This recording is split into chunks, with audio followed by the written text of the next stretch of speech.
ఏదో గుడిలో లడ్డు అంటాడు, ఇంకోటి అంటాడు ఏదో గుడిలో. నమస్తే, నేను Ashok Kumar. Welcome to our channel. Jaganmohan Reddy గారు మొన్న రైతులకు ఏదో మద్దతు ధర ప్రకటించాలా, ప్రభుత్వం పైన పోరాడాలా అనేటువంటి ఒక వ్యవహార శైలితో కావాలని పోయి ఆ రైతుల్లో ఆ ఉద్యోగం రెచ్చకూడదని చెప్పి ఆడిపోయి మీడియా సమావేశం పెట్టాడు. ఎక్కడికంటే చెరుకు తోట దగ్గరికి పోయి అరటి తోట గురించి మద్దతు ధర ప్రకటించేదానికి మాట్లాడుతూ ఉన్నాడు. రైతులకి ప్రభుత్వం అండగా ఉండాలని చెప్పి ఆ యొక్క మీడియా సమావేశంలో మాట్లాడినాడు.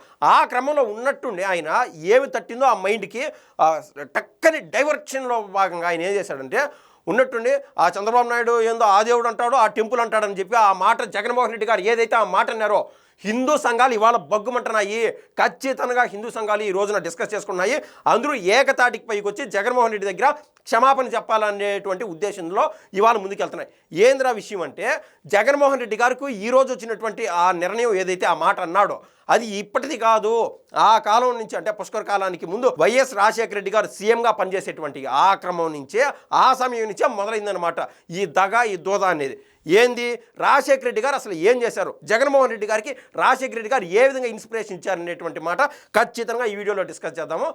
అసలు రాజశేఖర రెడ్డి గారు 2004లో సీఎం అయిన తర్వాత ఆయన ఉన్న పనులుగా చేసినటువంటి పని ఏందిరా అంటే తిరుపతి కేంద్రంగా ఆడ బయట సమాజంలో ఎక్కడ అడిగినా చెప్తారు, అంటే ఆ ప్రాంతవాసులను అడిగితే చెప్తారు ఏమని, బొమ్మన కరుణాకర్ రెడ్డి అనే అతను పూర్తిగా వేరే మతాన్ని ఆచరిస్తూ ఉంటాడు, అతని కూతురికి కూడా వేరే మత పద్ధతుల్లో పెళ్లిళ్ళు చేశారు. అటువంటి వ్యక్తికి టీటీడీ చైర్మన్షిప్ ఇచ్చారు ఎవరు, రాజశేఖర రెడ్డి గారు. ఎందుకు, ఆయన పైన ఉన్నటువంటి బంధుప్రీతి ఏదైతే ఉన్నదో రాజారెడ్డి సమయం నుంచి బొమ్మన కరుణాకర్ రెడ్డితో అందుకు టీటీడీ చైర్మన్ చేశారు. ఏది ఏమైనా కూడా నాకంటూ ఒక చైర్మన్షిప్ ఇచ్చారు. టీటీడీ అంత పవిత్రమైన వెంకటేశ్వర స్వామికి సంబంధించినటువంటి చైర్మన్షిప్ ఇచ్చారు కదా, ఇంకైనా సరే ఏదైతే మతాచారణలు చేస్తూ ఉన్నానో అవన్నీ మార్చేసుకొని ఇంకైనా ఒక పద్ధతి ప్రకారం ముందుకెళ్దాము, ఇచ్చినటువంటి అవకాశాన్ని సద్వినియోగం చేసుకొని భక్తులకి మనం అంటూ తోడ్పాటు అందిద్దాం, వాళ్ళకి ఏ సౌకర్యాలు కావాలో వాళ్ళకి అందిద్దాం అనేటువంటి రూట్లో బొమ్మన కరుణాకర్ రెడ్డి ముందుకెళ్లాల్సింది పోయి ఏం చేసినాడు, ఆ కాలం నుంచి ఆయన డబ్బు సంపాదన ధ్యేయంగా టీటీడీని అడ్డపెట్టుకున్నాడు. ఈ క్రమంలో రాజశేఖర రెడ్డి గారు ఇంకా చేసినటువంటి రెండో తప్పు ఏంటంటే వీణా నోబుల్ దాస్ అని చెప్పి స్వయంగా బొమ్మన కరుణాకర్ రెడ్డికి వదినైనటువంటి వీణా నోబుల్ దాస్ అనేటువంటి వ్యక్తికి ఏకంగా పద్మావతి యూనివర్సిటీకి సంబంధించి వైస్ ఛాన్సలర్ చేసి పెట్టారు. అసలు ఆ పేరు వినండి ఒకసారి, వీణా నోబుల్ దాస్ అని చెప్పి. అక్కడ ఆ పేరులో ఎక్కడైనా సరే హిందూ మతానికి సంబంధించినటువంటి మహిళ అనేది మనకేమైనా అర్థమవుతుందా? కాల. సరే ఏదేమైనా కూడా నా పేరు అది ఉండొచ్చు, కానీ నేను హిందూ మతాన్ని ఆచరించే వ్యక్తిని, పూర్తిగా వెంకటేశ్వర స్వామి భక్తురాలు అనేటువంటి వ్యవహారంలో ఆవిడ ముందుకెళ్తాదని చెప్పి రెండో విషయంలో అయినా మనం ఆలోచన చేయాలి. కానీ ఆవిడ చేసినటువంటి తప్పులు అంతా ఇంత కాదు, వైస్ ఛాన్సలర్ చేసినారు కాబట్టి అక్కడ చదివేటువంటి పాపము ఆడబిడ్డలకి టార్చర్ పెట్టి హింసలు పెట్టి ఖచ్చితంగా మీరు మతం మారాలా, మతంగా నా మారకుండా ఉంటే ఆటోమేటిక్గా మీ ఇంటర్నల్ మార్క్స్ తగ్గించేస్తాము, బయట కాంపిటేటివ్ చదువులకు పోయినప్పుడు మీ బతుకులు మీరు బతకలేరు, ఖచ్చితంగా మీరు ఫెయిల్యూర్గా ఉండిపోతారని చెప్పి ఆవిడ చేసినటువంటి బ్లాక్మెయిల్స్, ఆవిడ చేసినటువంటి హెరాస్మెంట్ వల్ల ఆ కాలంలోనే అక్కడ పాపం ఒక విద్యార్థిని ఉరి వేసుకొని చచ్చిపోయింది, ఆత్మహత్య చేసుకుంది. ఇంకా దాన్ని బట్టి మనం అర్థం చేసుకోవచ్చు దీనికి మూల కారకుడు కేవలం రాజశేఖర రెడ్డి గారు అని చెప్పి. ఆ సమయంలో ఆయన చేసినటువంటి ఇంకో తప్పు ఏంటంటే ఏది ఈఓగా అంటే ఎగ్జిక్యూటివ్ ఆఫీసర్గా ఎవరిని పెట్టారో ఐఏఎస్ అధికారిని పెట్టాలా, కానీ ఐఏఎస్ అధికారి కూడా కాదు కదా, ఏదో ఐడిఎస్సి అంట సంథింగ్ ఆ క్యాడర్లో ఉన్నటువంటి ధర్మారెడ్డి, ఎందుకంటే బంధుప్రీతి ఎక్కువైపోయింది రాజశేఖర రెడ్డి గారికి, స్వయంగా అతనికి భావని చెప్తారు. సో ఈ ధర్మారెడ్డిని తీసుకొచ్చి ఈవోగా నియమించారు అక్కడ. అది ఎంత తప్పు, ఆయన కూడా వేరే మతాన్ని ఆచరించేటువంటి వ్యక్తి. అంటే క్లియర్ కట్గా వాళ్ళ ధ్యాస ధ్యేయం మొత్తము తిరుమల వెంకటేశ్వర స్వామి యొక్క పవిత్రతను దెబ్బతీయాలా, ప్రపంచ స్థాయిలో ఆయనకు భక్తులు ఉన్నారు కాబట్టి అందరి మనోభావాలు దెబ్బతీయాలా, అసలు వెంకటేశ్వర స్వామి అనే ఆలోచన వచ్చినా కూడా అందరూ అసహించుకునే విధంగా చేయాలని చెప్పి. దేవుని ఎవరు అసహించుకోరు, కానీ పక్కనటువంటి పాలక మండలిని బట్టి ఆటోమేటిక్గా అసహించుకుంటారు. సో ఆ వెంకటేశ్వర స్వామి పైన ఒక మచ్చ తయారు చేయాలని చెప్పి రాజశేఖర రెడ్డి చేసినటువంటి ప్రయత్నం అంత ఆశామాషి కాదు, అది చెప్పలేనంత విషయాలు ఈ రకంగా చేసుకుంటూ పోయినాడు రాజశేఖర రెడ్డి గారు.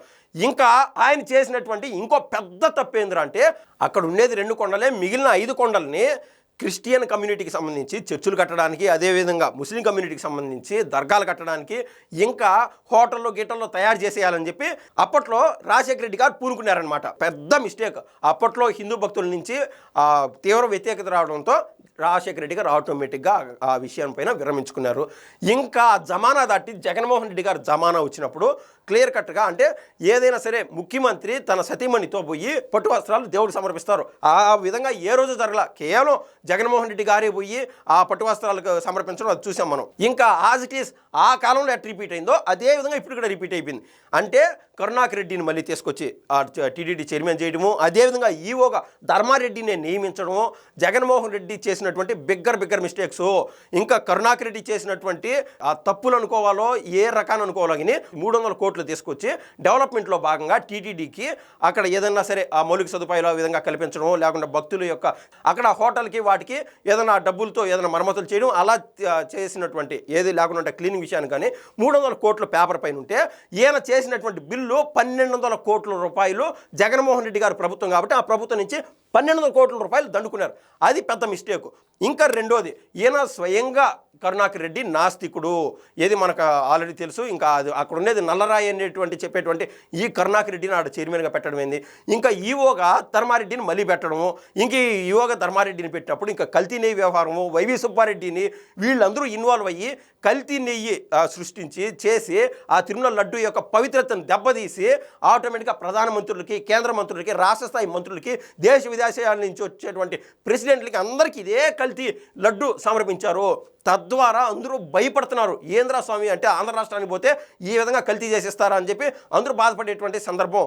అంటే మొత్తం హిందూ భక్తుల యొక్క మనోభావాలు దెబ్బతీయాలా, ఆటోమేటిక్గా దేవుడి యొక్క పవిత్రత దెబ్బతీయాలని చెప్పి వీళ్ళు పూనుకున్నటువంటి విషయాలు అంతా ఇంత కాదు. ఇంకా ఈవోగా ఉన్నటువంటి ఎవరైతే మనం మాట్లాడుతున్నామో ధర్మారెడ్డి, ఆయన ఏం చేశాడంటే భక్తుల నుంచి ఏదైతే ముడుపులు వస్తాయో అది తీసుకొని ఏకంగా 2 కోట్ల రూపాయలు క్వాడ్జ్ వాచి జగన్మోహన్ రెడ్డి గారికి ఇచ్చారని చెప్పి 2023లోనే మనకు వార్తలు వచ్చాయి. ఇంకా చూడండి, అంటే తిరుమల తిరుపతి దేవస్థానాన్ని కేవలం వాళ్ళు వ్యాపార సంస్థగానే చూశారు. కానీ ఏ విధంగా కూడా ఒక పవిత్రతకు సంబంధించినటువంటి వెంకటేశ్వర స్వామి నాయనాడు ఉండేదని చెప్పి ఏ రోజు భావించినటువంటి దాఖలా లేవు ఈ వైఎస్ఆర్ కుటుంబము. ఇంకా వాళ్ళు చేసినటువంటి ఆ కల్తీ లడ్డు అని చెప్పినా, ఇంకా పరకామణి విషయంలో థెఫ్ట్ని గిఫ్ట్గా మార్చేశారు.